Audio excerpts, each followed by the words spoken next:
I am currently detailing working drawings in preparation for your engineering.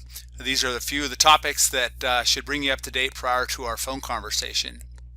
We're going to take a quick look at the open stair option you had asked me to mock up. We're going to talk about plumbing walls in relation to the upper bathrooms. And we're going to talk floor framing strategy as it relates to the ceiling below. I'm going to start with the open stair. This is an interesting look, but within the overall function of this addition project, I don't think it's going to work. We have plumbing wall issues as related to the upper level bathrooms that override this option.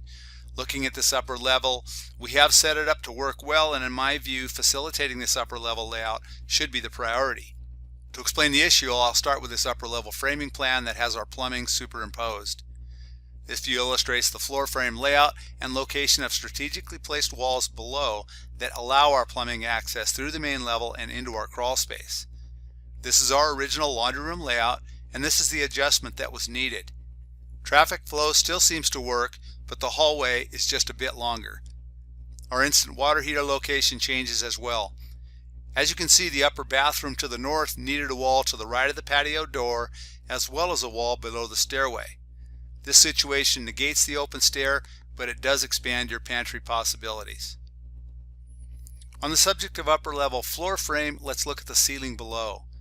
Our new floor system will be an 11 7/8 wood I-joist system. I'm going with a central floor beam and hanging our floor frame to either side. I would prefer to keep this lower level area as open as possible.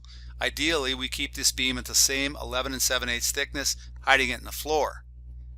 In advance of our engineering consultation, to keep this beam in the ceiling, we will probably need a mid-span post. Not sure how you feel about this, but in my view it would work well in conjunction with the island as opposed to the middle of the room.